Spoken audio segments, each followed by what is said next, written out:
Namaste, good morning to all, and in particular to our speaker, Professor Sudhir Lall, who works at IGNCA, Indira Gandhi National Centre for the Arts, and leads several projects there, and has been a champion of this living tradition of Vedic chanting.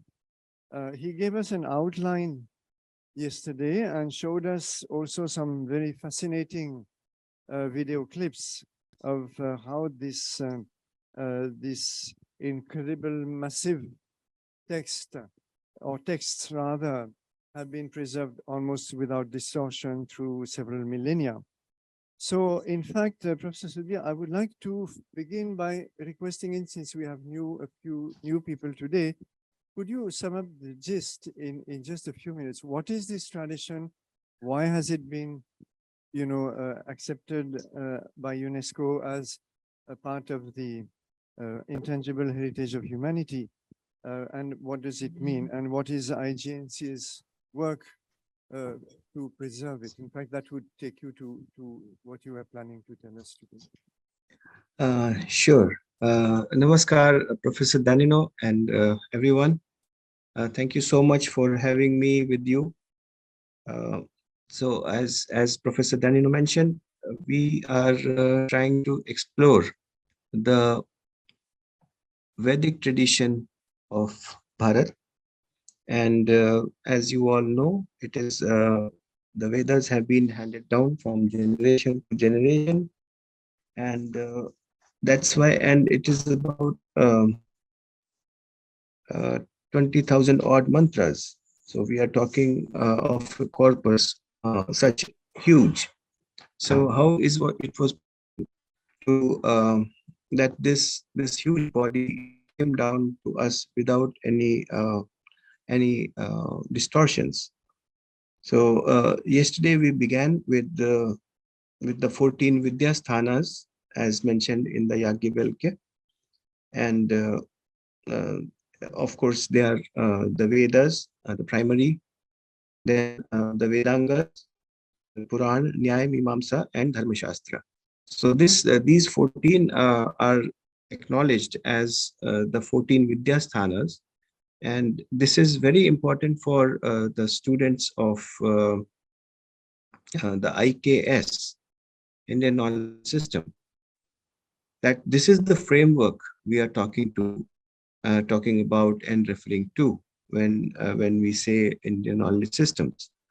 And of course, it branches out in several streams and verticals, and we find absolutely fascinating body of literature in all the streams, be it metallurgy, be it astrology, astronomy, and other disciplines. So this is where we were yesterday, and we also talked about the mnemonic tradition, the Vikriti pathas. So there are two kinds of pathas, the Prakriti and the Vikriti. So Prakriti is it should be recited as it was, and Vikriti aims at memorizing, getting these memorized in a particular format, so that there is no distortion in oral transmission. So this process of Ashtavikriti actually helped. It is like an ironclad thing that one could not miss even a syllable, and that's why the Vedangas are important, because you have Shiksha there, you have Kalpa there, you have Vyakarana there, you have Chandas there. And without the knowledge, proper knowledge of these Vedangas, it is very difficult to reach to the meaning and understanding of the Vedas, the Vedic corpus. And of course, when one does not understand it properly, one cannot transmit it any further. So that's where these mnemonic techniques came in handy, and we discussed these 8 Ashtavikritis as they are called yesterday. And if time permits, I'll show you that video again. It's a small 5-minute video wherein the newcomers can also have an idea of what this complex system is. So this is about yesterday, and IGNCA has Would you been. mind, before we go to IGNCA, would you mind if I ask you a very, a layman's question? Because what we perceived yesterday is that this whole chanting is based on certain modulations and certain accents which are present in Vedic Sanskrit, and some of which actually seem to disappear in classical Sanskrit. Now, you see, this is something we would like you to explain a little bit, maybe through one example briefly for it, because in modern languages, apparently there is no accent. If you read a sentence in English, Yes. I saw him yesterday, there is no obvious accent. But in speech, if I say, I saw him yesterday, or I saw him yesterday, or I saw him yesterday, or I saw him yesterday, there are 4 different meanings. That's very right. Is it something comparable? If you could explain how it works in a very simple way for someone who doesn't know anything of the background of Sanskrit. Yeah. So as we discussed a small example from the Vedic corpus yesterday, I think this example may shed some light on the question and observation raised by Professor Danino, that Indra Shatru Vardhasva. Now, Indra Shatru, it's very much like if we in Hindi we say Roko mat jane do.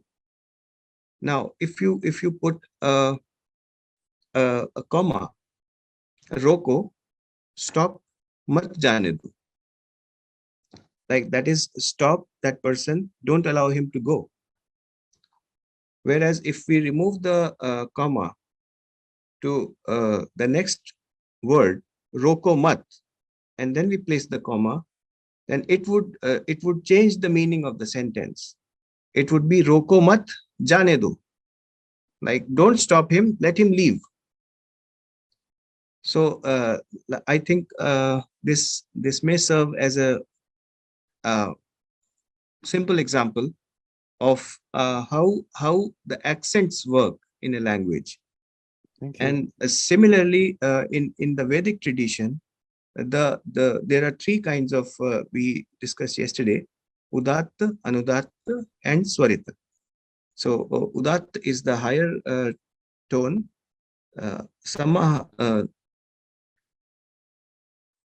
Anudatt is the lower tone, and Swarit is the medium tone.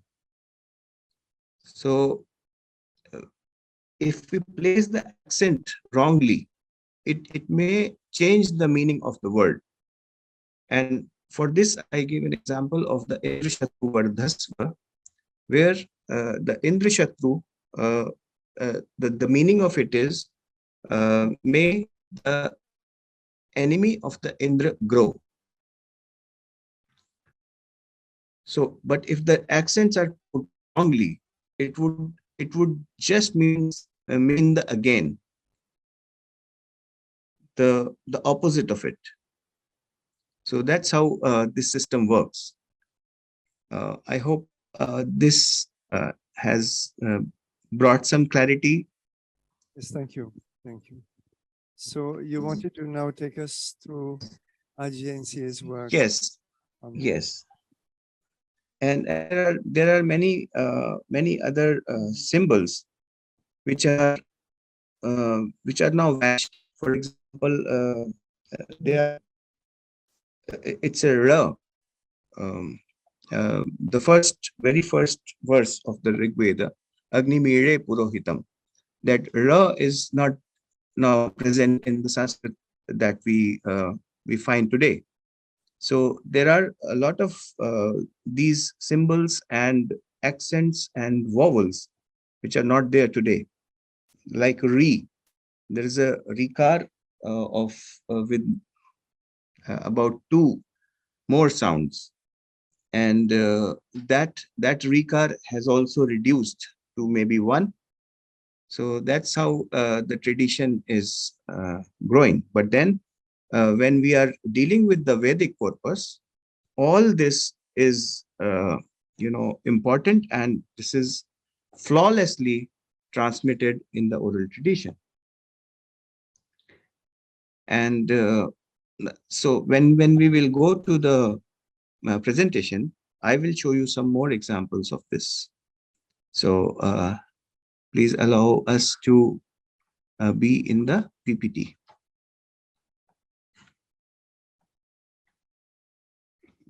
Is it visible? Yes, Professor, it is visible. Thank you. Thank you, Professor Daniel. You may maximize. Thank you. Perfect. I have done it, yeah. So this is an effort by IGNCA, the Indira Gandhi National Centre for the Arts. So and it's called the Vedic Heritage Portal, and it's a flagship program of Ministry of Culture, Government of India. And this is our motto: Ano bhadraha pratavo yantu vishwataha. That is, let noble thoughts come to us from all directions. So this is a saying from the Veda, and this keeps us moving. So as we know, with passage of time, a gap has been generated between the, just a second.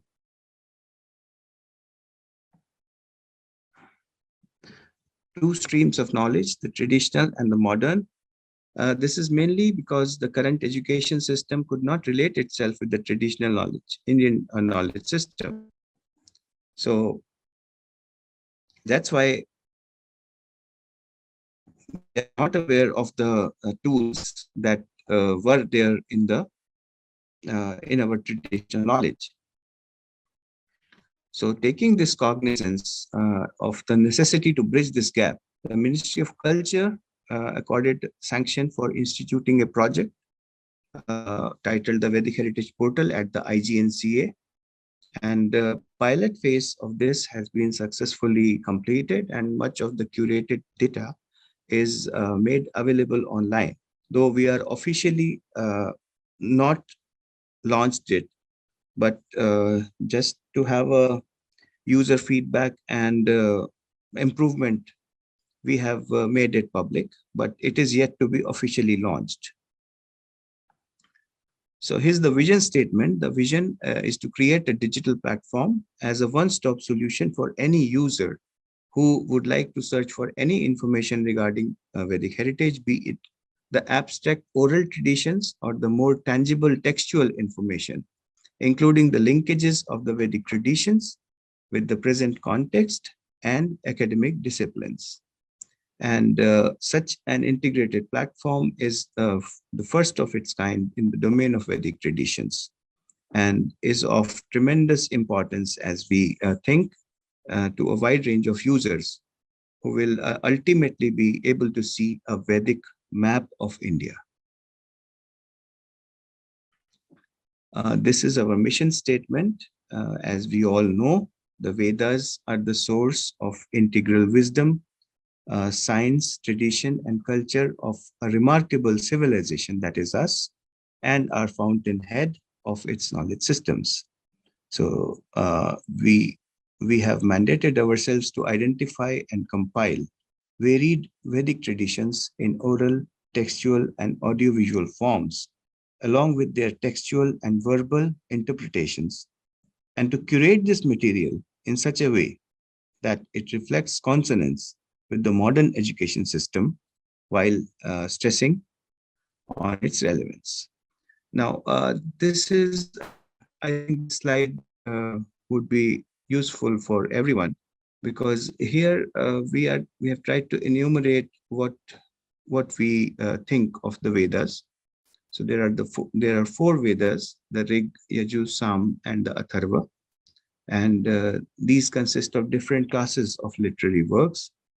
Four Samhitas, Brahmanas, Aranyakas, and Upanishads. In the next slide, I have tried to give you exact numbers. Some statistical data will be there. And then there are 6 Vedangas, as we were discussing. So uh, the Indian mind is, it's very uh, beautiful mind, and it always thinks in terms of a Purusha. Now, Purusha here does not mean a man, but a concept. So we have the Ved Purusha, the Yagya Purusha, the Vastu Purusha, the Kavya Purusha. So there are so many forms, but ultimately, when we come down to tradition, it helps us understand. So, like for the Veda Purusha, these are his limbs or the Vedangas, of the Vedas. And through this, we reach to the meaning and knowledge of the Vedas. So these are auxiliary disciplines like Shiksha, Kalpa, Vyakarana, Nirukta, Chandas, and Jyotish. Each of the Vedas are progenitors of Upavedas, understood as various branches of knowledge. For instance, the Rig Veda has Ayurveda for Upaveda, the Yajus has the Dhanur, the Sama has the Gandharva, and Atharva has the Arthashastra. So I'm sure you all know of this, but this slide was, I think, useful. And then here is some statistical data that how many number of mantras are there in the Rig Veda, the Yajur Veda, the Sama Veda, and the Atharva Veda. Of course, Yajur Veda has two branches, the Krishna and the Shukla. And then we have shakhas or recensions, as we discussed yesterday. So Rig Veda had 21 shakhas or recensions, of which now only 5 are available. And out of these 5, the pronunciation, the chanting of only 2 are available. For the third, we have just now, a few days back, we got a lead that there is an acharya in Rajasthan who knows chanting of Ashwalayan Shaka, which was considered to be lost. IGNCA was lucky to have laid its hand on the manuscripts of the Ashwalayan, and we got it published in about 2 big volumes. So it is available with the text is available with us, and now soon I think the chanting would also be made available. So likewise, Yajurveda has about 85 shakas, out of which only 4 survive today. The Shukla Yajurveda has 17 shaka, out of which only 2 are available. Samaveda had one, as we discussed yesterday also, Samaveda had about 1,000 ways of chanting or recensions, but now only 3 are extant. Atharva Veda had 9 recensions, out of which only 2 are available now, the Shaunak and the Paipalad. And then we have Aranyakas. The Aitare and Shankhayan are associated with the Rig Veda. The Krishna Yajurveda has Taittiriya Aranyak, Shukla Yajurveda has Brihadaranya. Now, again, this is a very interesting thread because the Brihadaranya is also an Upanishad. So, it is 2 texts in one, the Aranyak as well as the Upanishad. Then we have the Samaveda has Talvakar or Jaiminiya Brahman, Aranyaka, and Atharva Veda, we don't get any. For Brahmanas, we have Aitare and Kaushitaki for Rig Veda. The Krishna and has Taittiriya, and Shukla has Shatapatha. Has 9 Brahmanas, of them Tanda is supposed to be very important. Then Atharva Veda has 1 Brahman, that is Gopatha. And Upanishads, we have Aitare and Kaushitaki for Rig Veda, and for Krishna Yajurveda, we have Taittiriya and Kathaka, and Ishavasya for Shukla Yajurveda. Samaveda has Chandogya and Kane, and Atharva has Prashna Mundak and Mandukya. So this is a working template through which we can understand the enormity of the body of knowledge that we are talking about. So the aims and objectives of the portal are to present an introduction to the Vedas with their structure for easy understanding to the common people. Also to relate Vedic wisdom with modern scientific knowledge, especially in the fields of sciences, mathematics, medicine, astronomy, architecture, legal systems, metallurgy, philology, environmental studies, aeronautics, astrology, rituals, etc. And to make available the recitations, the chantings, or the Ved Patha of the Vedas as practiced in different parts of the country with accents and variations. This includes the Prakriti and the Vikriti Pathas, uh, like we saw yesterday, and I will show you this again. So this is how we do it, and this point is maybe of interest to all of us, that we are also planning to set up a permanent gallery of Vedic implements showcasing the actual tools that are used in the various yagas at the IGNCA alongside a virtual gallery of the same. I'll show you some slides of these very interesting Vedic implements.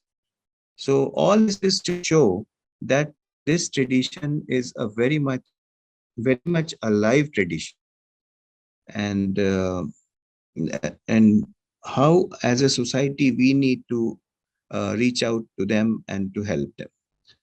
So the portal has a very simple user interface. It is aimed at targeting mainly three user groups: those associated with traditional Vedic learning, those who are curious to know about the Vedas and their contents, and of course, the professionals who can relate the Vedas with the modern context. So that's how when we land at the page, it looks like. We'll actually see it in a while. So I can skip this, right? So here are some small achievements, if we could say. So it was made active since about August 2017, and this is our URL, and it is accessed by a large user group. Average monthly hits of the site is over 60 lakhs and is expected to grow further once it is officially launched. And the target is we have to have about 1,500 hours of audiovisual documentation, and out of which we have already achieved 500 plus hours, including the recurated data. So this is the web traffic, kind of web traffic we see. It it it it gained quite some popularity during the Corona period, because we got a lot of traffic from different places in the portal. So this is how we have integrated the texts and all. We have also integrated some illustrated lectures, which I will show.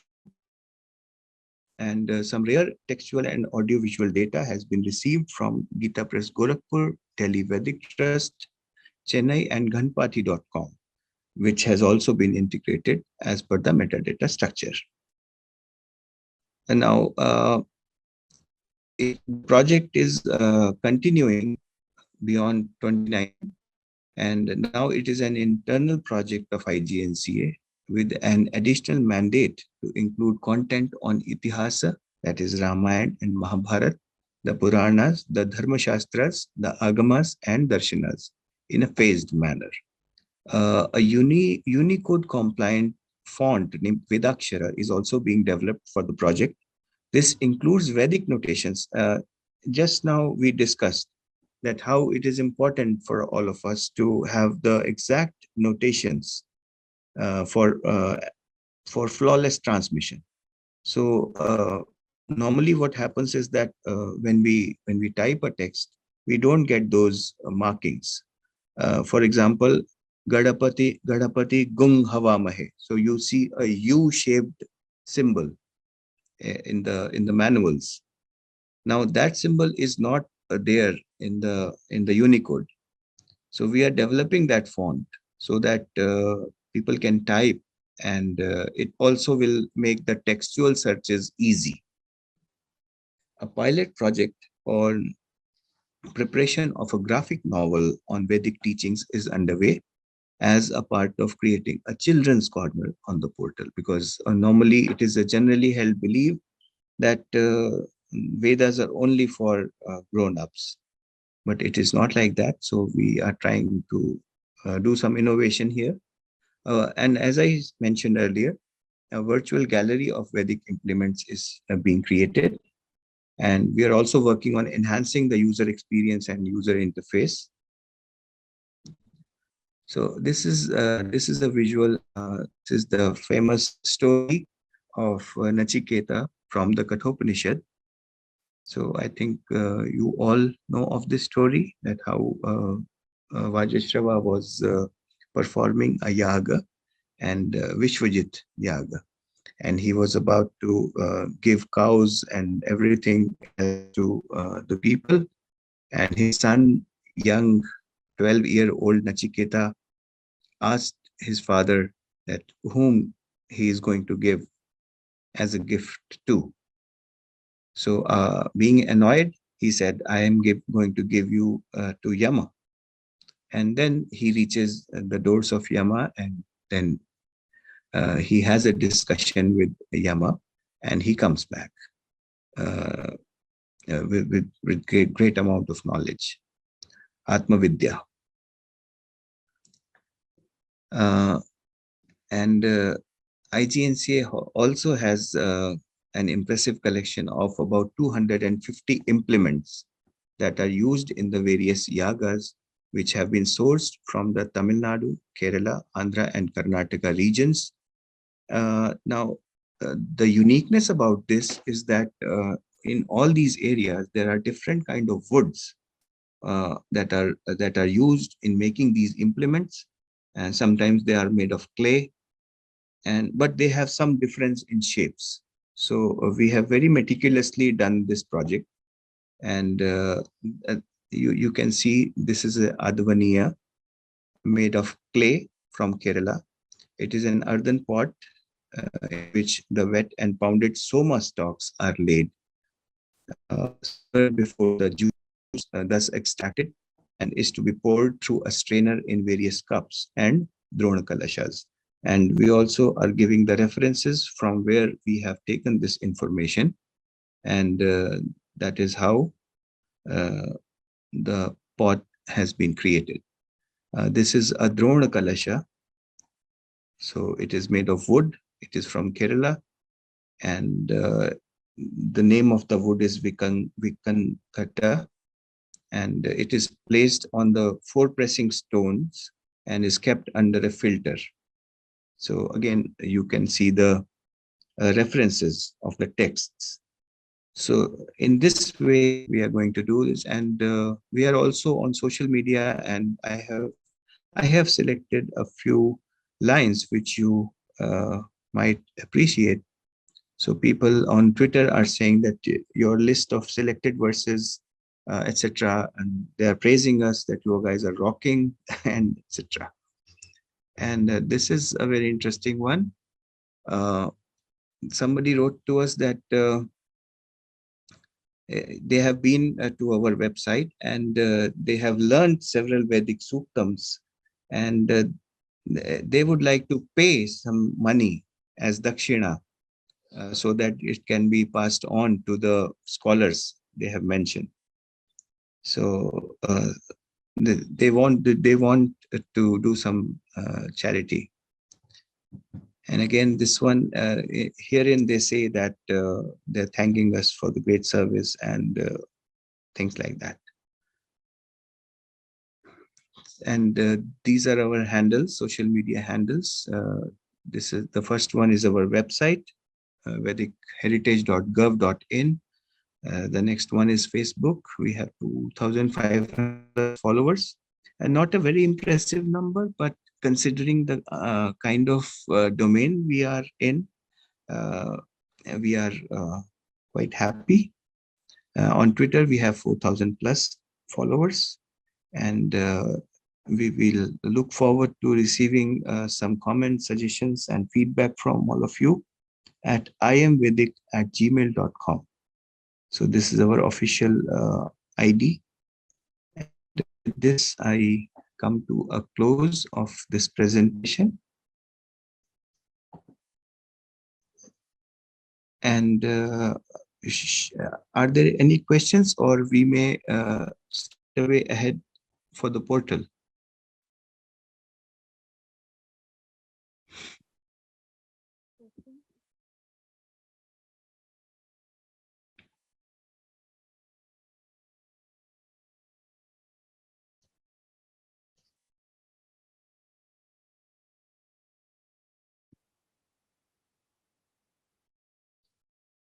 So, hello, sir. So there was a Ji. question that, like, in that the statistics you showed about the Vedas, there were some redundancy in the names, like for Taittiriya, which was an Aranyaka, a Brahmana, and an Upanishad. So, do any literary work can all be all three, or like? Yes, these are representing the shakhas or the recensions, and in some cases we get the entire set intact. So Taittiriya is one such case where we have the Aranyaka, we have the Samhita, we have the Brahmana, we have the Aranyaka, we have the Upanishad also. So that's why we were Shakha, seeing we have that all of it was this. not redundancy, it was just that we got the complete set, Oh, okay. Yeah.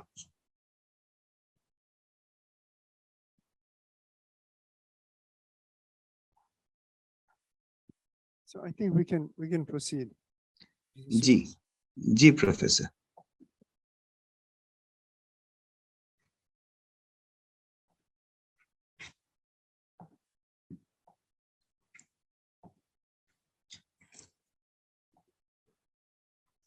So is my screen visible?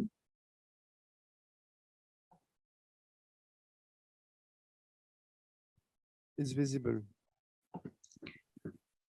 So here we land on the page, and this is a slider which gives some information about what we are expecting. These are the implements, and these are the Vedis that are normally used in the Yagyas, and these are the Vedangas and Upavedas. So then you have an introduction here. And in the list, you can see all the things that are there. This is Vedic quote of the day on the right hand side, my right hand side. And this is updated daily. And here we have a window of new content.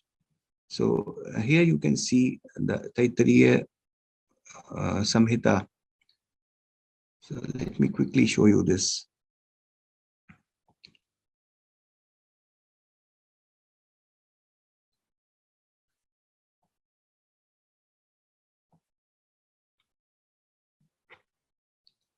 So this was done at IGNCA itself. Om Shri Gurubhyo Namaha Harihi Om Gananam Tva Ganapati Gumhavamahe Kavim Kavinamupamashravastamam Jyeshtarajam Brahmanam Brahmanaspata Anashranvannotibhis Sita Sadanam Prano Devi Saraswati Vajebhirvajinivati Dhinama Vityavatu Gurur Brahma Gurur Vishnu Gururdevo Maheshwarah Guru Sakshat Parabrahma Tasmai Shri Gurave Namaha Gurave Sarvalokanam Bhishade Bhavaroginam Nithaye Sarva Vidyanam Dakshinamurtaye Namaha Shri Mahaganadhipataye Namaha. So like Shri this, it has been integrated, and we also have the video clip that was submitted to UNESCO and the Ghanapatha of the select mantras. Now, this is very interesting, and this I would like to have a recap as we did yesterday. So just to make things more clear. So this is the video of the Vikriti Patha, the permutation and combination, the mnemonic technique. तत्सवितुर्वरेण्यं भर्गो देवस्य धीमहि धियो यो नः प्रचोदयात्. This is the sentence. Now the pada. Tat savituh varenyam bhargah devasya dhimahi dhiyah yah naha prachodayat. This is called pada. Now we have to combine two words. It is called krama. Tat savituh saviturvarenyam varenyam bhargah bhargo devasya devasya dhimahi dhimahi ti dhimahi dhiyo yah yo naha nah prachodayat prachodayaditi prachodayat. This is krama. Two words. Next one is jata. 2 words, combination of 6. The same Gayatri mantra. Tat savitus savitus tat tat savituhu saviturvarenyam varenyagum savitus saviturvarenyam varenyam bhargo bhargo varenyam varenyam bhargah bhargo devasya devasya bhargo bhargo devasya devasya dhimahi dhimahi devasya devasya dhimahi dhimahi ti dhimahi dhiyo yo yo dhiyo dhiyo yah yo no no yo yo naha nah prachodayat prachodayat no nah prachodayat prachodayaditi prachodayat.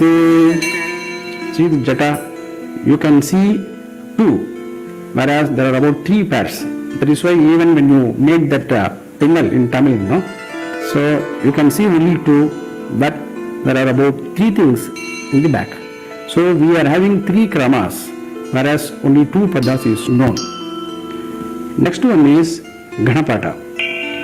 We have to take 3 padas and combination of 13. Same Gayatri mantra. Tat savitus savitus tat tat saviturvarenyam varenyagum savitus tat tat saviturvarenyam saviturvarenyam varenyagum savitus saviturvarenyam bhargo bhargo varenyagum savitus saviturvarenyam bhargah varenyam bhargo bhargo varenyam varenyam bhargo devasya devasya bhargo varenyam varenyam bhargo devasya bhargo devasya devasya bhargo bhargo devasya dhimahi dhimahi devasya bhargo bhargo devasya dhimahi devasya dhimahi dhimahi devasya devasya dhimahi dhimahi dhimahi dhiyo yo yo dhiyo dhiyo yo no no yo dhiyo dhiyo yo naha yo no no yo yo nah prachodayat prachodayat no yo yo nah prachodayat nah prachodayat prachodayat no nah prachodayat prachodayaditi prachodayat. See the small mantra, Gayatri mantra, which is comprising of approximately 10 words. So now we have recited the same mantra in Ghana form. There are a lot of benefits in this kind of Vikriti Pada. Assuming Samhita Pada when you recite, you will get one-time benefit. There is a 1 minute benefit. The same mantra recited in Pada, there is a broad form, you will get 2 times benefit. If the same mantra recited in what we call Krama form, then you will get 4 times benefit. If it is in Jata form, you will get 1000 times benefit. If it is in Gana form, you cannot measure. Infinite, Anantam. So now the same mantra from Rig and Yajurveda from Sandhyavandana mantra is going to get recited in Gana form. Both Vedas, same text. Definitely you will be able to appreciate what is the difference between the Rig Veda and the Yajurveda, especially the recitation method, the Sandhi rules, the Vyakarana or the grammar or the different Pratishakya, all those things a common man will be able to know. That is the highlight, that is the purpose of this event. During the Sandhyavandana, we used to say this mantra, Atmapishtamaya Bhoha. So now we are going to see the free Ganapata of these mantras.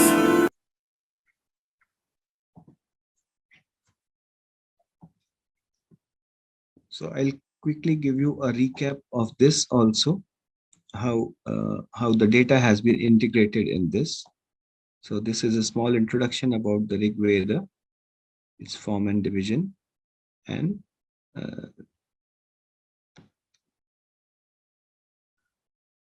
so these are Brahmanas, Aranyakas, Upanishads, Vedangas, rituals, Upaveda, etc.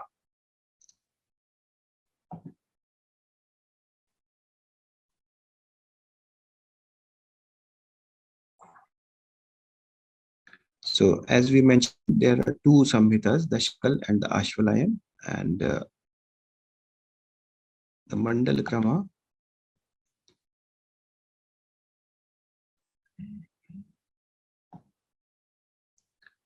So that's where we land.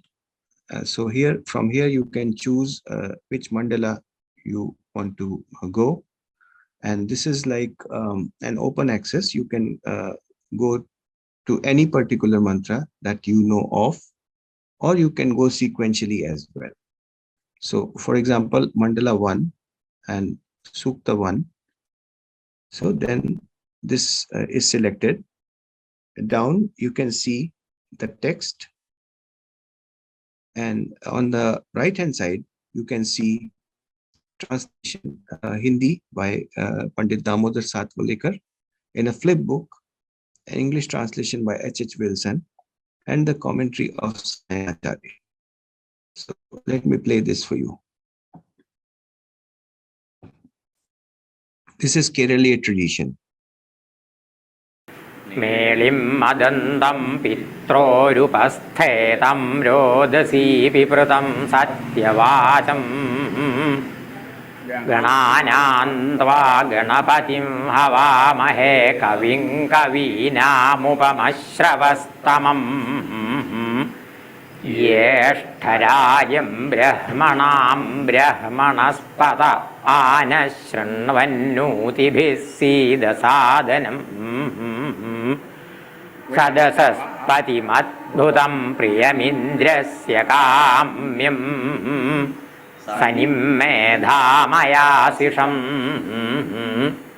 വേദവാതസ്യ വർത്തനി മുരോരിർഷ്വസ്യ ബൃഹതാഃ വേദായേ അധ്യാസതേ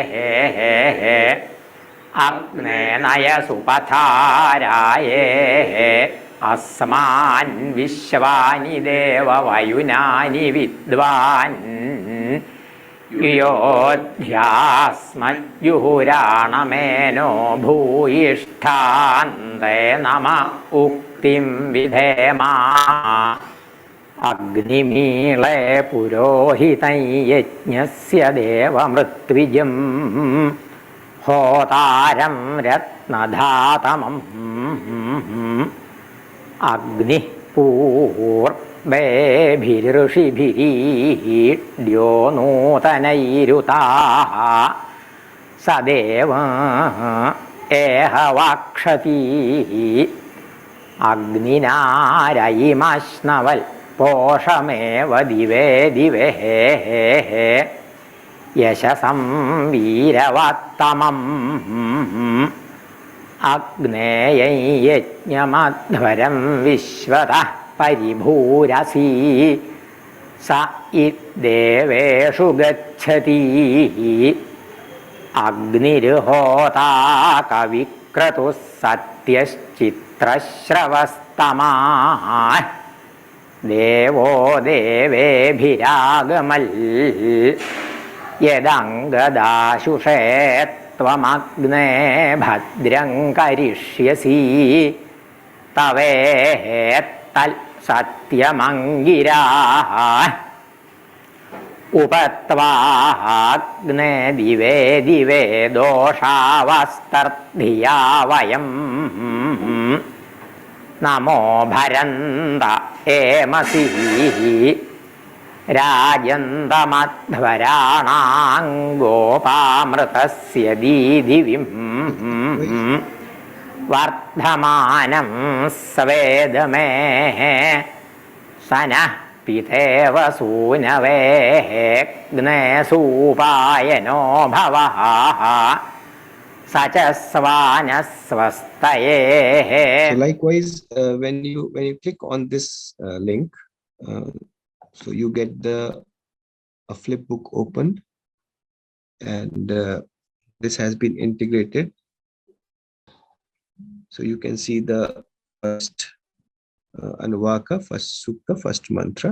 And this is the English translation of what we just saw. Likewise, this is the Hindi Pandit Damodar Satvalekar's translation.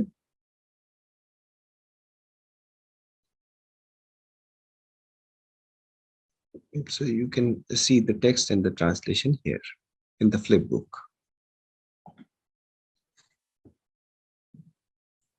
So this kind of integration has been done for most of the samhitas, the pathas which we have got. And here you have some links which take you to books and other articles, etc. On the right hand side, left hand side.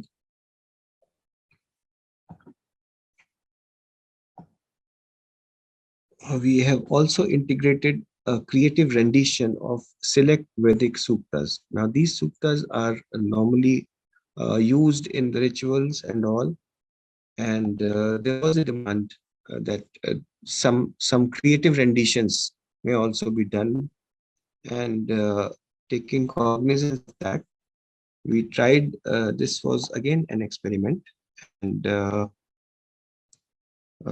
for example, if you are all aware, this is the Rudram Chamakam. I'll just show a very brief clip. I won't play it full.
So like that, we also have made film on the astrology, and have named it Vedic GPS. I'll just show you a glimpse of this.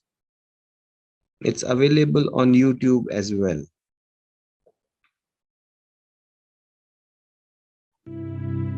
There is this deep subconscious craving to know about life's purpose and future, driven by curiosity, perhaps greed, fear of tomorrow, or fear of karma. At times, the cravings surface loud and clear and drive us to seek. And we seek, not knowing what we are seeking. Is there a ground plan with which we are here? Who draws these plans anyways? What if I want to make changes? What if I want to design my life?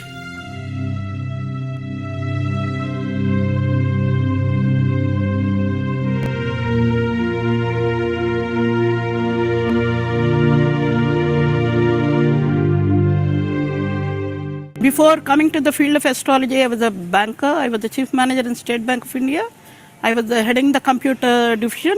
I was totally into software programming and I was software testing. I was also the head of research wing. So I had a lot of interest in logic and reasoning. And astrology I thought was a subject which was totally removed from logic and reasoning.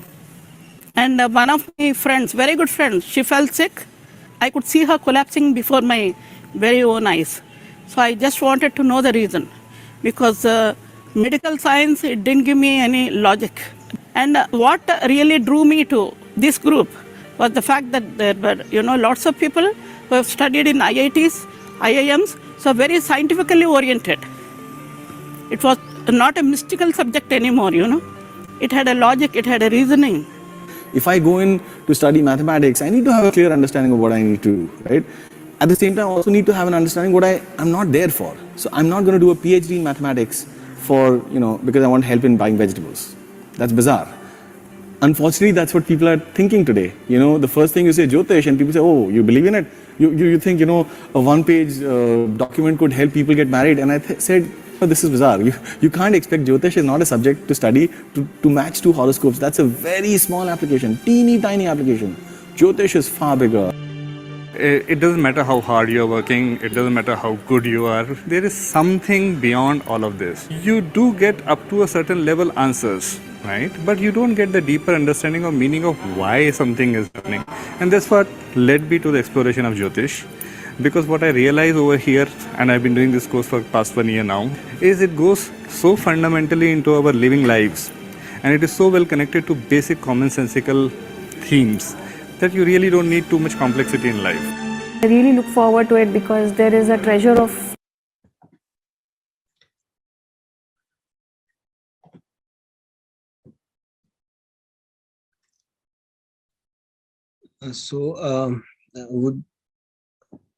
Should I stop sharing now and come back? As you wish, Professor Sudhir. We have still some time, but we also have a couple of questions. So shall we go to the questions? And I just wanted to leave the audience with that clip which we submitted to the UNESCO for recognition as the ICH, but it can happen later, no problem. We can have the questions, sir. So we can start with the question in the chat box, which is by Palak Agarwal. I think he was with us yesterday, and he asks, is there any research being done or already available about the effects of Vedic chanting on health and mental health or physical health? Wonderful. That's a very good question, appropriate question. And please allow me to share it once more so that I can reply in a better manner. Yes. So this is a very good question. And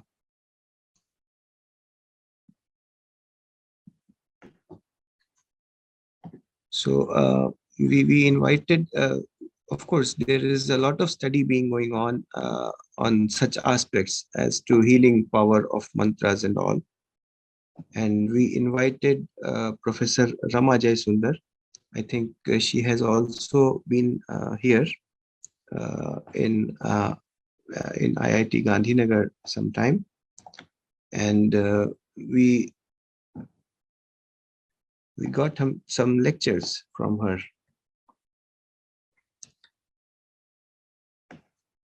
So here you can see This is a lecture by her, which is integrated on the portal. And it talks about the non-physical intervention of the mantra. It's a small 20 minutes lecture, and I'm sure you will visit it once we are out of this. But of course, there are many studies going on. Let us talk a bit about mantra, which is a non-physical intervention. Let me begin with how sound energy affects biological systems. It affects proper lighting, MRI, magnetic resonance imaging of a brain. And when you superimpose that, very interesting, information here, that the center point of this vibration pattern that you see here, this here, so coincides with the location of pineal gland. So, I mean, those are experiments done by somebody else. I did not do these experiments. But what I'm going to show now are experiments, carried out in my lab, and where I have studied the sound of a specific mantra.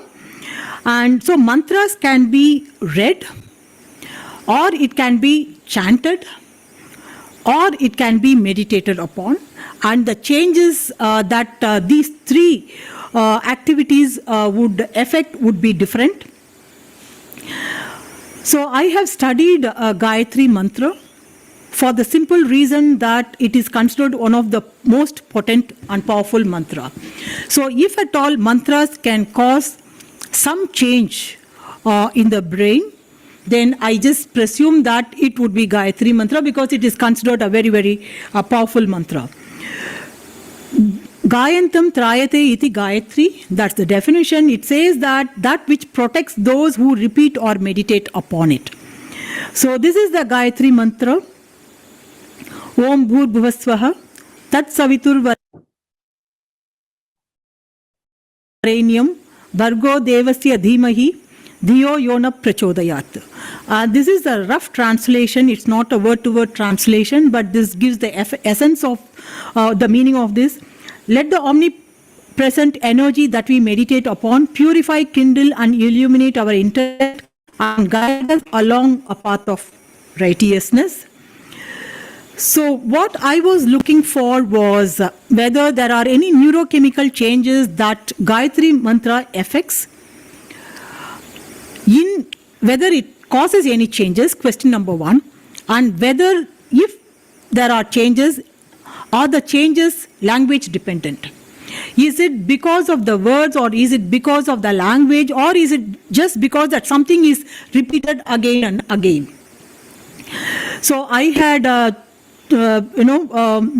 Gayatri Mantra was of course chanted in Sanskrit, and the English translation of the mantra was also chanted by a group of volunteers. So the questions addressed are, does the mantra chant affect measurable neurochemical changes in brain?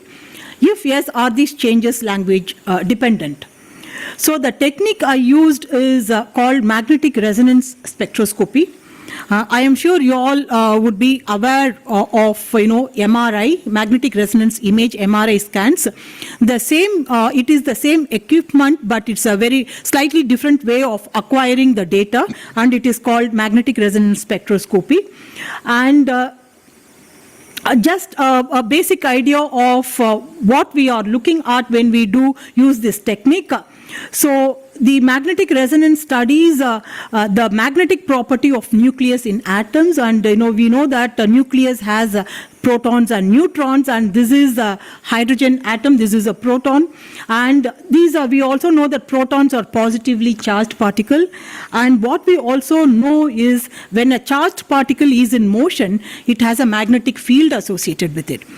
So we are looking at the magnetic field associated with subatomic particles, which is why the technique of magnetic resonance is an application of quantum physics, because quantum physics deals with subatomic particles. So we are, by using this technique, we are looking at changes at an extremely subtle level. We are looking at changes of the magnetic field associated in the proton. Okay, so it is that subtle. And so MR spectroscopy can give information about molecules. It can also give information about organs and systems.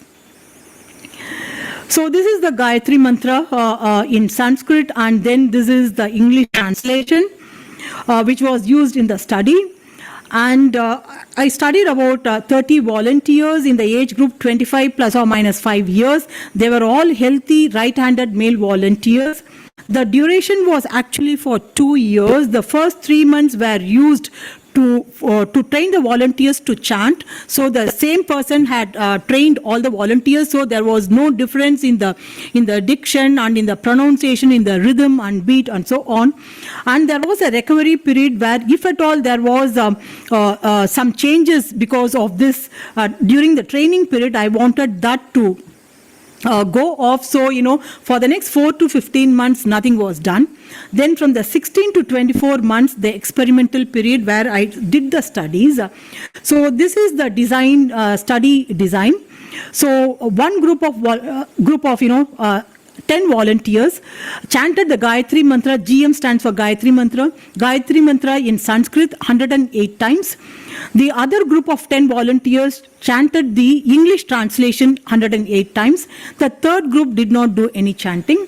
So this is the baseline study for 3 months. This is the active period during which they were chanting. Then this is the active period. This is 3 months. And then the follow-up period for another 3 months. So the MR spectrum was obtained every week for 9 months. So baseline spectra was also obtained. So for example, so every week of these 3 months, the volunteers used to come for obtaining their MR spectroscopy done. And so from this period to this period, every week the volunteers were coming for the study. And these are technical details. I don't want to go into the details of this, but what I would like to convey to you all is the parameter that I was actually studying, focusing on, that is the left-right asymmetry ratio. So MR spectroscopy gives information about the neurochemicals in the brain, and these are in volunteers. I mean, it's not that some tissue is taken, and it's not an in vitro study, it's an in vivo study where the patients are the volunteers are put into the MR magnet and the study is done.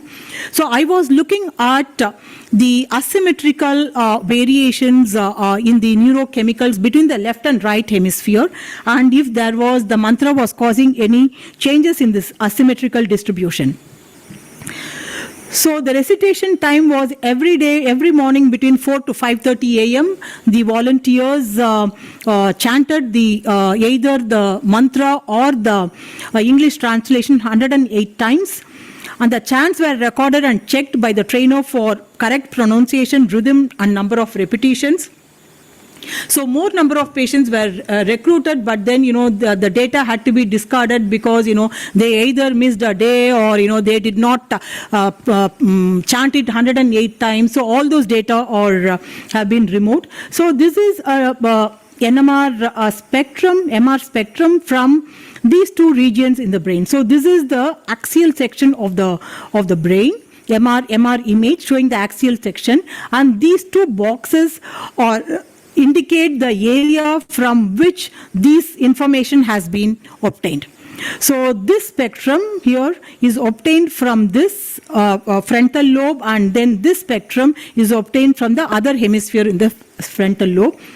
NAA refers to N-acetyl aspartate. It's a neurochemical which is considered to be reflective of neuronal health and neuronal integrity, and this is from creatine, which is involved in energy metabolism, and this is a peak from choline containing compounds which are involved in cell turnover and so on.